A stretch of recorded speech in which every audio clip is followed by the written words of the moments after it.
Con el permiso del presidente de honor y del presidente de la Asociación Civil por un Mejor Guerrero, ciudadano Raúl Salgado Leiva, es un placer presentarles al licenciado Francisco González Tapia Gutiérrez, de quien daré una breve reseña curricular.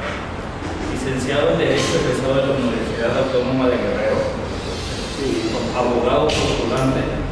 apoderado legal del Ayuntamiento de Timpac, Benito Juárez, Metepec, entre otros, asesor de la Comisión de Equidad de Género del Congreso del Estado,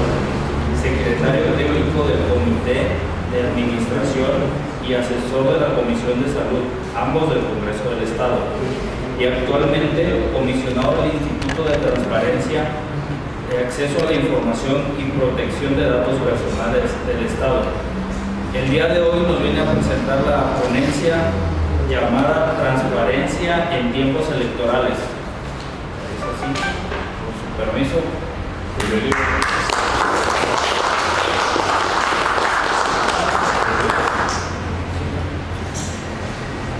Sí, buenas tardes a todos.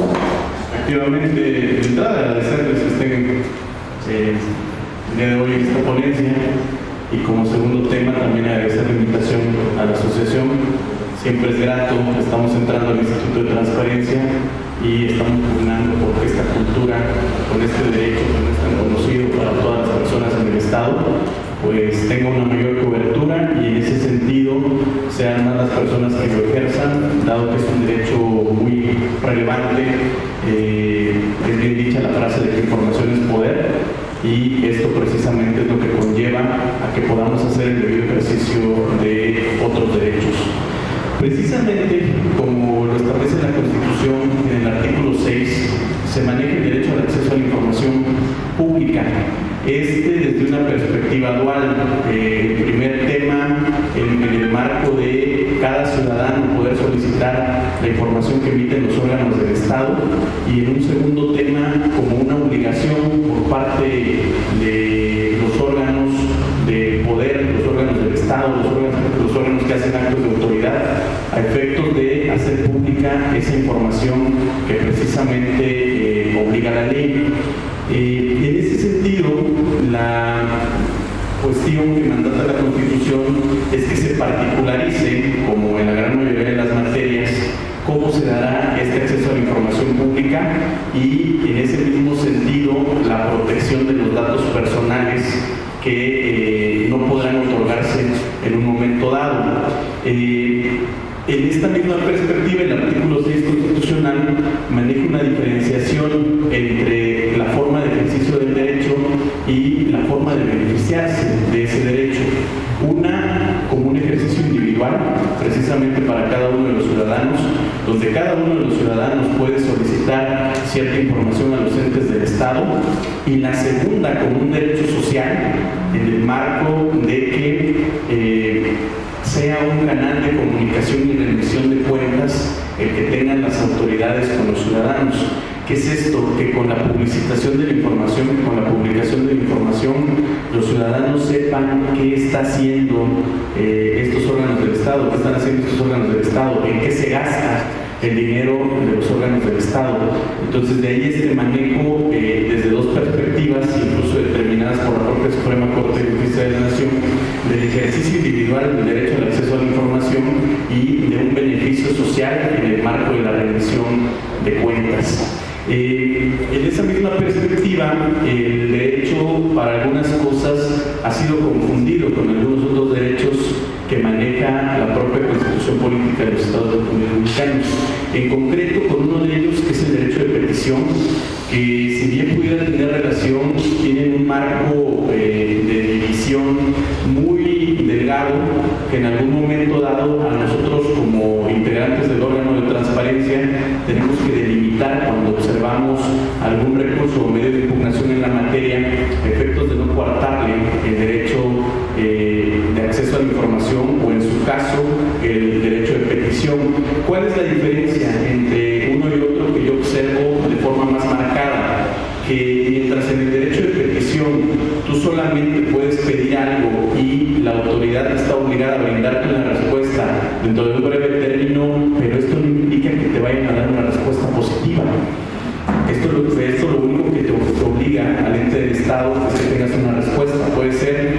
negativa o positiva. Y en el caso del derecho a la información, no. Precisamente la ley particular establece cuál es esta información que debe de ser pública, cuál es esta información que tiene como obligación la autoridad, o nosotros le llamamos conforme a nuestra ley, sujeto obligado, que debe de entregarte forzosamente. ¿Qué es esto? Que si yo llego y pido esa información, la autoridad tiene la obligación de darme. Pero además, un segundo supuesto incluso, lo que manejábamos desde la vertiente social, la ley establece que debe de estar publicitada en las páginas oficiales de los entes del Estado. ¿Qué es esto? Por eso vemos siempre la cuestión de una página web con la carga en cuestiones de internet, o en muchas de las dependencias tenemos tipo periódicos murales o lonas que informan del trabajo que se encuentra haciendo la institución. En ese sentido es que se observa una diferenciación muy clara en ese derecho. Hemos llegado a tener también relación en algunos actos, y la propia Corte también ha marcado algunas diferenciaciones con el propio derecho de justicia pronta y expedita. La cuestión de la justicia pronta y expedita, como sabemos, está sustentada en el artículo 17 constitucional, y para algunos casos algún solicitante en el marco dentro de un expediente a veces invoca el 6 constitucional para su derecho de petición, el 8 constitucional para su el 6 constitucional para su derecho de acceso a la información, o el 8 para su derecho de petición, pero la Corte lo que ha delimitado es que en el caso de la justicia pronta y expedita entra en el marco del 17 y solamente se ciñe a las partes que están sujetas al proceso, haciendo una diferenciación particularizada con el derecho de petición, de que uno se ejerce fuera de juicio y el otro se ejerce dentro de un juicio, pero también marcando la cuestión del derecho al acceso a la información con la ejecutoriedad de las sentencias. ¿Qué es esto? Pues que en algún momento dado, cuando una sentencia se declara ejecutoria, entonces sí ya se puede volver pública. Y en ese sentido, ya el órgano responsable está obligado a poder otorgar a cualquier solicitante que lo pida una información en cuanto a esa sentencia, a excepción de que pueda realizar la protección de datos personales. En los órganos jurisdiccionales, principalmente en el Poder Judicial de la Federación, hemos observado cómo en sus versiones públicas que suben a las páginas no traen el nombre usualmente de las partes, y así protegen la cuestión del acceso a la información, pero pasada la ejecutoriedad ya podemos acceder también a esa información y a las cuestiones estadísticas. En una particularidad, esa es la parte básica del derecho y la similitud con otros derechos. Hemos tenido la dificultad, en este caso,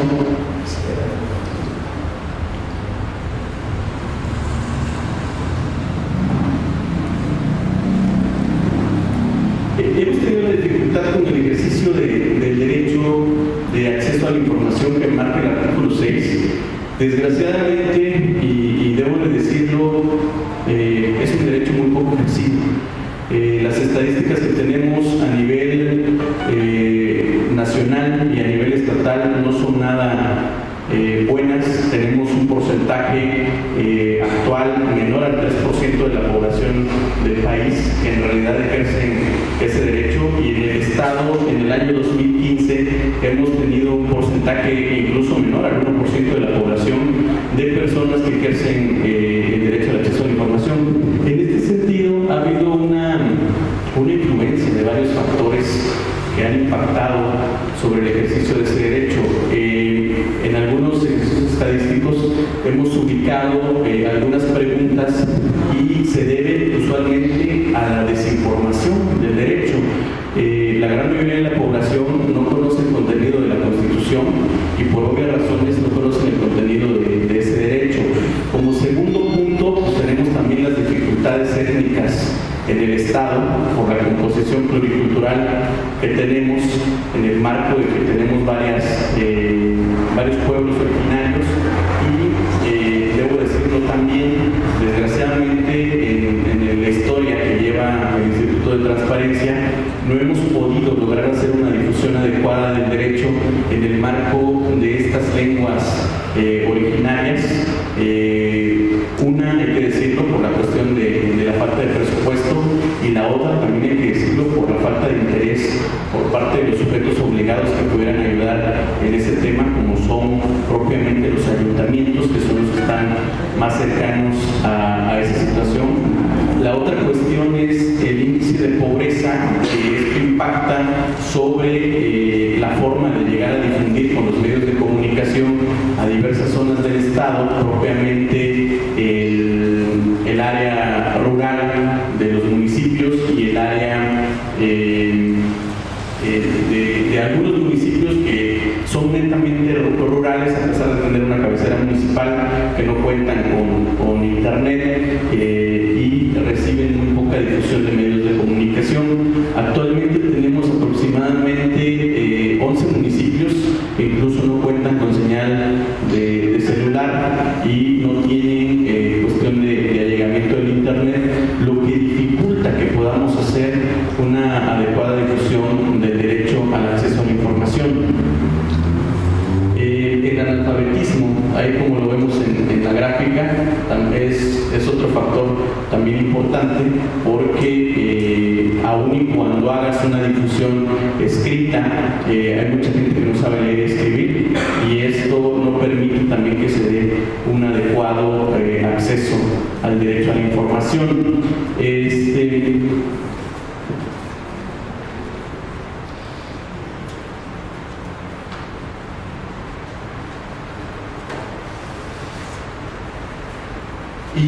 Y debemos de partir de una premisa específica. En el marco del derecho al acceso a la información, nosotros manejamos una frase cotidiana que es que toda la información es pública, a excepción de algunas, a diferencia de lo que a veces se maneja públicamente por parte de algunos sujetos obligados, entre ellos propiamente, ya lo veremos, los partidos políticos o el Instituto Electoral, en el marco de que ellos quieren manejar el fraseo viceversa, que la información es reservada y que solamente alguna se publica. En realidad, lo que establece el artículo 6 de la Constitución es que toda la información debe de ser pública, a excepción de alguna que ponga ciertos riesgos personales y que podamos reservar como ente o como sujeto obligado. En ese sentido, ya pasaríamos al marco relevante de la plática, que es la cuestión electoral. Nosotros, como instituto, estamos viviendo una etapa de relevancia y que a su vez tendría que ser relevante para ustedes como población, para ustedes como asociación, porque es la primera elección, en el caso del Estado, y también las primeras a partir del año pasado en el país, donde el Instituto de Transparencia y Acceso a la Información ya se involucra como un sistema activo en el marco de las obligaciones que tienen los partidos políticos y el Instituto Electoral, así como el Tribunal Electoral, de difundir la información que la ley obliga desde dos perspectivas: obligaciones comunes y obligaciones específicas. Y esto en lo que está enmarcado es en el derecho en la garantía, más bien dicho, de máxima publicidad que establece la Constitución Política de los Estados Unidos Mexicanos en el mismo artículo 6, apartado A, fracción primera, desde la perspectiva de una situación que platicábamos de hace rato, que es que toda la información debe de ser pública, a excepción de algunas cuestiones. En ese sentido, si ustedes observan observaron a nivel nacional, ha habido alguna difusión de que se han celebrado algunos convenios entre el INAI y el propio Instituto Federal Electoral para efectos de hacer la publicitación en convenios de ciertas cuestiones durante el proceso. Aunque hay que decirlo, aunque no exista ese convenio, la ley obliga a que se hagan esas publicaciones. La ley obliga tanto a los partidos políticos como al Instituto Electoral como al Tribunal Electoral a que hagan esa difusión. En ese sentido, el principio de máxima publicidad, que viene en una reforma constitucional del año 2012, empieza como un derecho a difundir por parte del órgano administrativo electoral de todas las actuaciones que él va haciendo en el proceso, sucesiones o aprobación de registros o cuestión de aprobación de los encartes y todas las actuaciones desde que inicia un proceso electoral, desde que se instalan los consejos distritales, a efectos de que hasta que termina la elección con una validez de la misma, sea del nivel que sea. Posteriormente ya viene la evolución de la que les comentaba, ya se introduce dentro de la Ley General de Transparencia y dentro de la Ley de 207 de Transparencia y Acceso a la Información Pública del Estado,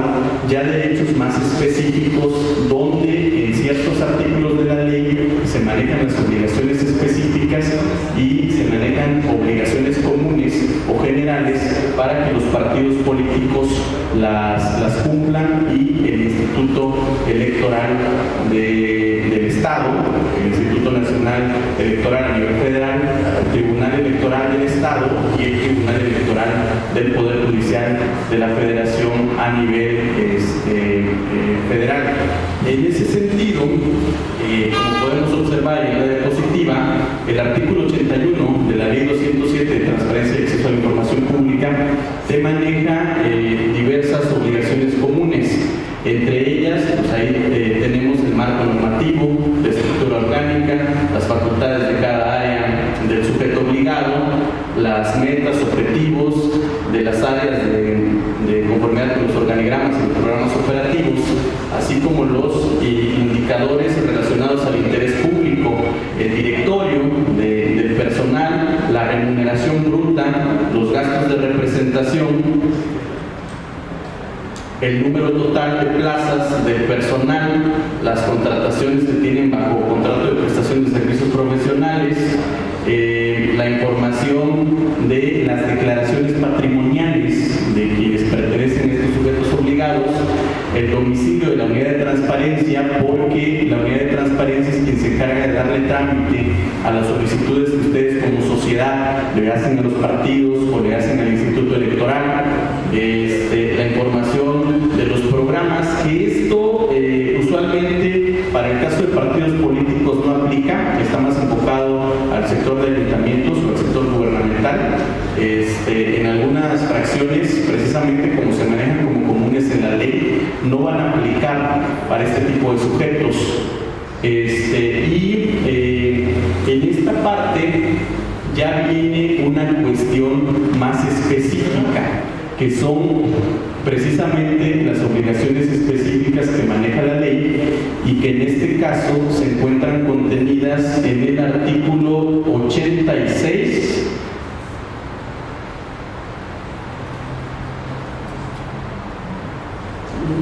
89 para partidos políticos, que en el caso ahí tenemos, aquí viene la parte importante para el proceso electoral. Tienen que ellos hacer público su padrón de afiliados o militantes, los acuerdos o resoluciones de los órganos de elección, que esto conlleva todos los acuerdos, incluido la parte política para designación de candidatos, la parte política para definición de cómo va a ser su método electivo para la designación de candidatos, los convenios de participación con los partidos políticos o organizaciones sociales, que ahí entran en este caso los convenios de coalición, y las solicitudes de candidatura común que maneja la Ley de Instituciones y Procedimientos Electorales del Estado de Guerrero, las minutas de las sesiones de los partidos, los responsables de los órganos internos de finanzas de los partidos políticos, las organizaciones sociales adherentes que están participando activamente en ese partido, los montos de las cuotas ordinarias y postulantes, los montos autorizados para financiamiento privado, así como la relación de quienes aportan este financiamiento y los montos que aportan,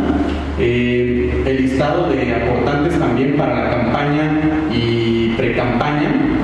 el acta de asamblea constitutiva de los partidos políticos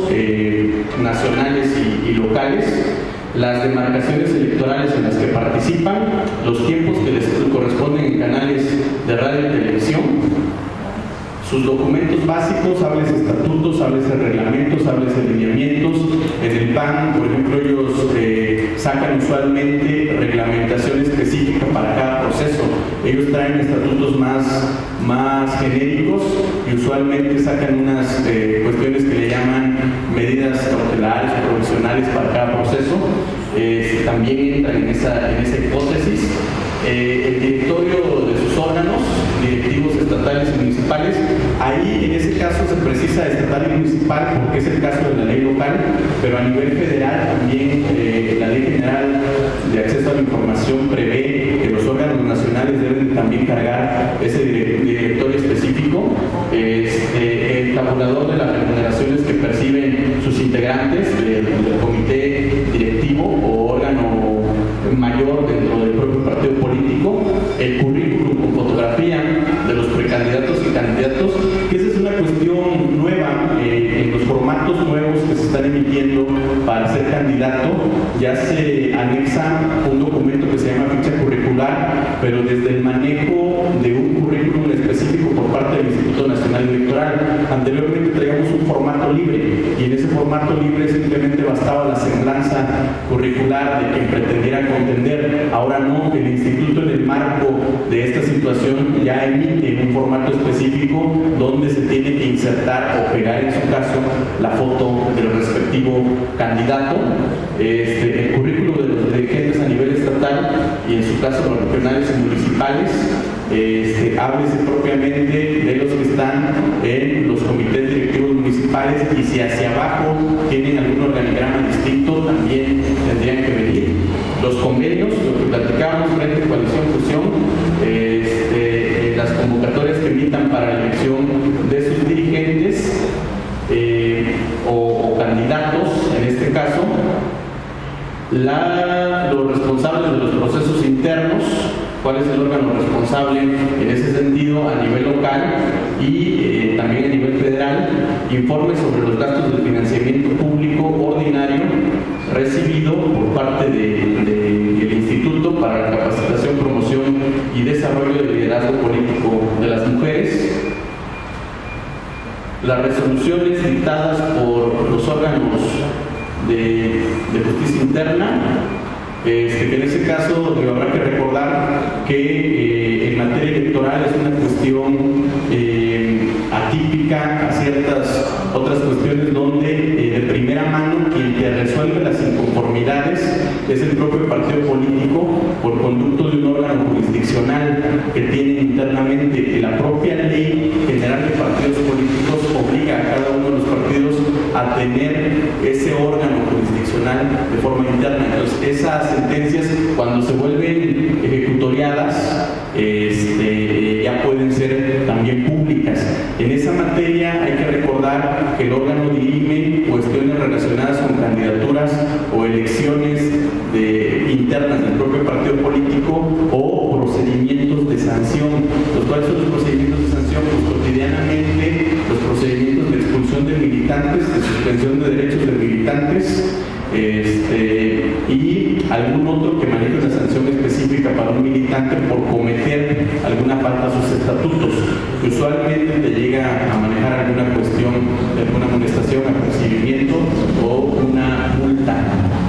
Los montos de financiamiento público otorgados en cualquier modalidad por los órganos estatales, el estado de situación financiera y patrimonial del inventario de bienes inmuebles, que es propiamente los bienes que tiene el partido político, porque hay que recordar que estos, como se compran con el financiamiento público, tienen una connotación pública. Entonces, si recordamos, cuando un partido político desaparece, esos bienes son sustraídos por el Instituto proceso electoral quien se hace cargo de la liquidación de ese partido político precisamente por la connotación pública que tiene la adquisición de esos bienes. El estado de situación financiera, las resoluciones disciplinarias, que ahí es muy similar a la anterior fracción, los nombres de sus representantes ante la autoridad electoral. Es esto el nombre del representante ante el Consejo General del Instituto Electoral Local, en el caso del Estado de Guerrero, y los representantes ante los órganos distritales, tanto propietarios como suplentes. Algunas leyes, por ejemplo, a nivel nacional, incluso prevén la existencia de órganos municipales. Aquí en Guerrero nada más tenemos Consejo General y consejos distritales. Anteriormente tuvimos un tiempo consejos municipales, pero ya no es el caso. Los mecanismos de control y supervisión aplicadas al proceso interno de selección de candidatos, esto tiene que ver con el propio proceso interno que maneja este estatuto, o que se defina por conducto de su órgano supremo de los partidos, que se llevará a cabo. Usualmente es una elección directa, la cuestión de una elección por un consejo o asamblea como máximo órgano del partido, o en algunos casos lo que llamamos designación directa por parte del órgano competente de los partidos, que para esos casos algunos partidos políticos manejan la designación directa como una cuestión de excepción. Solamente que se rompan sus procesos internos definidos es que se hace la designación directa. Esto es el caso primordialmente del Partido Revolucionario Institucional y del Partido de la Revolución Democrática. Hay otra condicionante particular, que es por el porcentaje de votos obtenidos. En ese sentido, la atracción la realiza el Comité Ejecutivo Nacional, porque el partido del instituto político no tiene una relevancia adecuada dentro de cierta zona, en particular una entidad, y es que ahí rompe un proceso democrático y solamente se hace una designación directa. Eso también ustedes lo pueden solicitar a los partidos y el partido político está obligado a entregárselos. El listado de fundaciones, asociaciones, centros o institutos de investigación o capacitación que reciban apoyo económico de los partidos, las resoluciones que dicte la autoridad electoral respecto de los informes de ingresos y gastos, que esta es una cuestión de fiscalización. Anteriormente la fiscalización estaba muy suelta en el caso de los partidos políticos y de las campañas y precampañas. Actualmente se ha seguido un régimen ya más rígido, en el cual hubo una atracción de esta función de fiscalización por parte del Instituto Nacional Electoral, ya solamente auxiliándose por parte de los institutos locales. Ya la fiscalización propiamente ya no es una función de los institutos locales. Y esta perspectiva también, cuando se les sanciona a los partidos, tienen la obligación de publicitar. Estas fracciones específicas es donde entra el marco del derecho de ustedes. Ustedes pueden pedir todo eso a los partidos políticos y el partido político tiene la obligación de dárselos. En ese sentido, si no se los da, que será una temática que ya abordaremos posteriormente, ustedes tienen la posibilidad de presentar un recurso de revisión ante el Instituto de Transparencia y Acceso a la Información, que esto puede traer consigo que desde una medida coercitiva, desde una medida de presión que tenga el órgano garante, obligue al partido político a que les entregue esta información, y obviamente también del anterior, de las obligaciones comunes, de la parte del organigrama, de la parte más general que aplica para todos los sujetos obligados, no solo de partidos políticos, sino de los entes del gobierno del Estado, los entes del gobierno municipal, los organismos públicos descentralizados o los organismos públicos autónomos. En ese sentido es donde ustedes pueden hacer valer propiamente ese derecho de acceso a la información. Y en el marco de esta obligación, pues también hay obligaciones específicas para el Instituto Electoral, que esas se encuentran contenidas en el artículo 86, fracción primera, donde obligan específicamente al Instituto a que se otorguen las plataformas políticas, los estatutos y demás normas internas de los partidos partidos políticos que tienen vinculación. ¿Por qué? Aquí hay una triangulación. El partido político está obligado, conforme a la Ley de Instituciones y Procedimientos Electorales, a presentar esos documentos al instituto, y el instituto, por ende, al ser un ente que tiene esta información, también está obligado a entregarla, porque el derecho a la información se maneja desde dos perspectivas. No solo que tú generes la información, sino también que aunque no la generes, tú la tengas. Entonces, si el instituto la tiene, aunque no la haya generado, también tiene la obligación de otorgar y de publicitar esa información. Los informes presentados por los partidos políticos y asociaciones ante la autoridad electoral pues van en el marco de fiscalización primordialmente, los resultados de la fiscalización de todos sus recursos públicos y no públicos,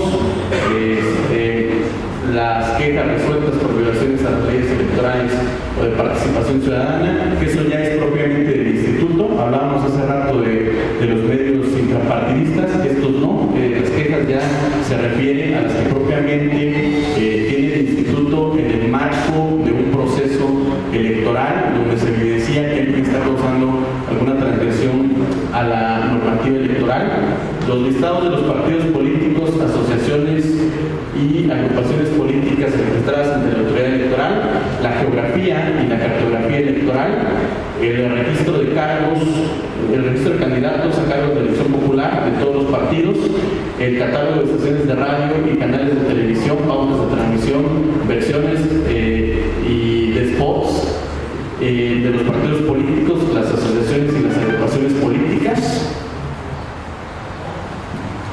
los montos de financiamiento público para las actividades ordinarias, las extraordinarias, las de campaña, las específicas, otorgadas a los partidos, a los candidatos y a las asociaciones. Hay que recordar que ahora ya tenemos candidatos independientes. En ese sentido también por ahí hay algunas cuestiones de ya que eres candidato, donde hay una aportación específica que también tiene que ser publicada. La metodología e informe sobre la publicación de las encuestas, muestreos, encuestas de salida, conteos rápidos. En ese sentido, usualmente hay un acuerdo por parte del instituto que determina ese tipo de situaciones, y lo que se publica es ese acuerdo por parte del instituto. La metodología e informe del programa de resultados preliminares, que es lo que nosotros conocemos como PREP. En ese sentido, también el instituto emite un acuerdo de cómo funciona el PREP, y ya es lo que se publicita por parte del órgano administrativo electoral, los cómputos totales de las elecciones y procesos de participación ciudadana. Entre ellos, los procesos de participación ciudadana, ahora tenemos las cuestiones de consulta, que a lo mejor ustedes ya las escucharon, con un tema novedoso como el tema Ayutla, donde en Ayutla vamos a elegir, o bueno, van a elegir autoridades municipales bajo el sistema de usos y costumbres. Ya no va a ser el sistema de partidos políticos. Esa parte también tiene la obligación de publicarlo el instituto. Los resultados y declaraciones de validez de las elecciones, las franquicias postales y telegráficas asignadas a los partidos políticos para el cumplimiento de sus funciones, los dictámenes, informes y resoluciones sobre pérdida de registro y liquidación del patrimonio de los partidos, lo que comentamos hace rato con los partidos, el por qué el control de los bienes, porque precisamente el instituto también tiene la obligación de hacer público el aspecto de la liquidación y el patrimonio de los partidos políticos locales cuando no alcanzan el porcentaje específico para seguir teniendo ese registro como partido político y por ende seguir recibiendo un financiamiento público por parte del Instituto Electoral, y el monitoreo de medios que va realizando el propio Instituto Electoral. Esto, en el marco del instituto, es todo lo que le pueden pedir ustedes también en el ejercicio de su derecho, pero hacia ese sujeto obligado en concreto. Y por último, tenemos la cuestión del Tribunal Electoral, que maneja, establece el mismo artículo 86 de la Ley 207 de Transparencia, pero en la fracción cuarta, donde prevé que deben de difundir los acuerdos dictados por los jueces, los magistrados y los magistrados en los medios de impugnación, las sentencias relevadas emitidas, que ahí esa parte es importante. Una vez que hayan precisamente están en el marco del límite del derecho al acceso a la justicia, que es una cuestión totalmente distinta al ejercicio del derecho al acceso a la información, las actas de sesiones del Pleno y las versiones estenográficas, los avisos de sesiones públicas, los indicadores estadísticos sobre la actividad jurisdiccional, la agenda de los magistrados, lista de acuerdos que se publique diariamente, revistas y libros publicados, sesiones públicas del Pleno, actas, acuerdos y resoluciones que pronuncie el Pleno. Ahí hay una particularidad específica. El Tribunal Electoral, incluso en el marco de este principio de máxima publicidad, si ustedes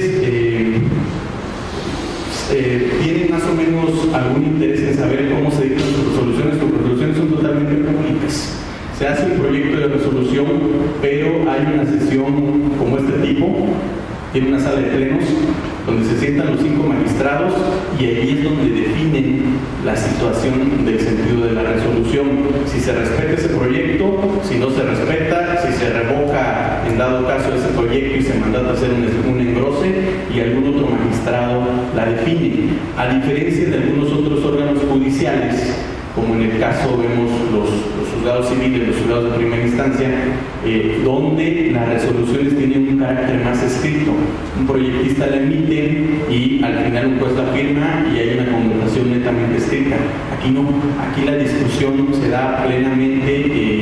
dentro de ese pleno de forma oral y ante muchos asistentes, así como estamos ahorita.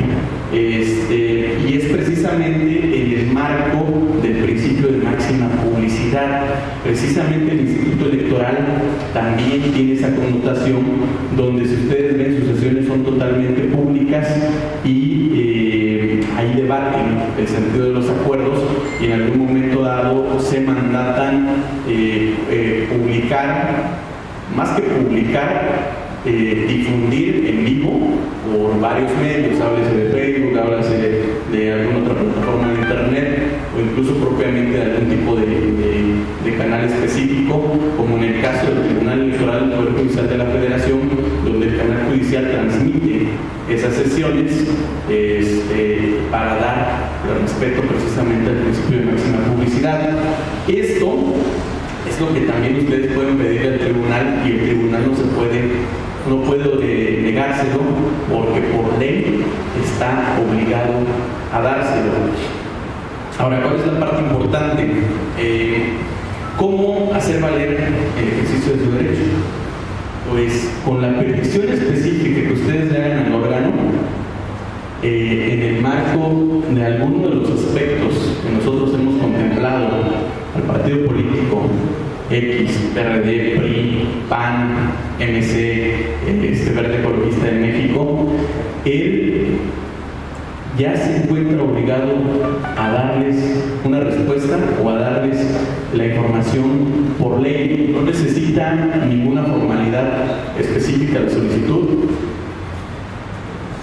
Incluso la cuestión de la transparencia puede ejercerse desde distintas vertientes. Tenemos la plataforma nacional de transparencia, tenemos la propia presentación de un escrito, tenemos la presentación de un correo o algún medio electrónico y el asunto resulta válido. Tampoco necesitan darle una formalidad específica al documento, sino simplemente que sea clara su petición, ya se encuentran obligados a responderles. En ese sentido, el órgano o sujeto obligado, perdón, voy a tomar un poco de agua.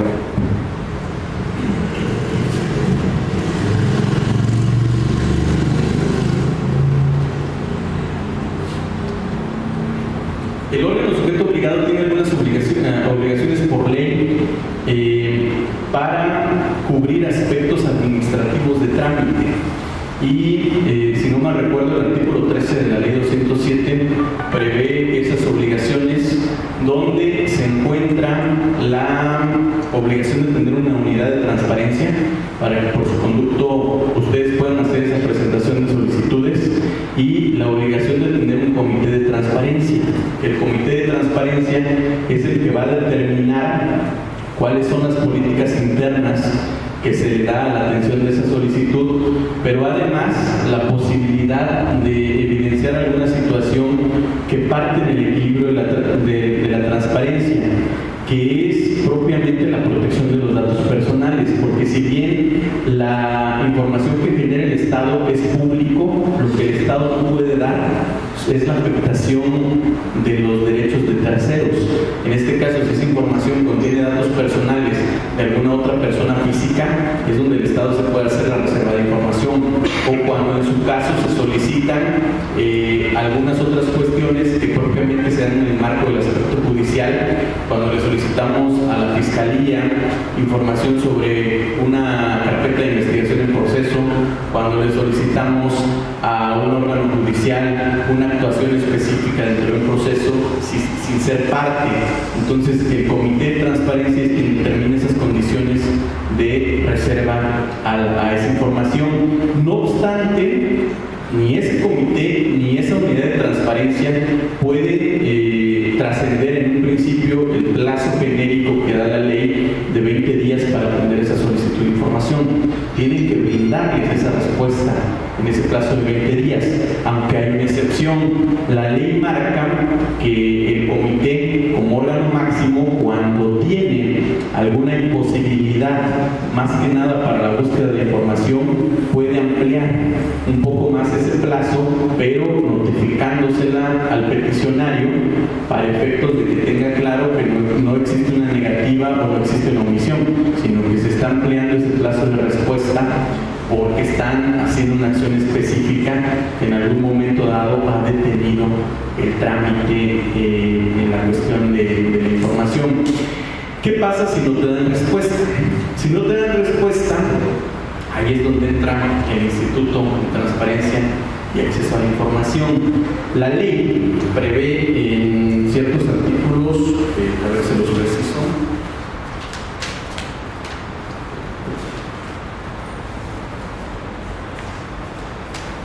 del artículo 161 al artículo 183 de la ley 200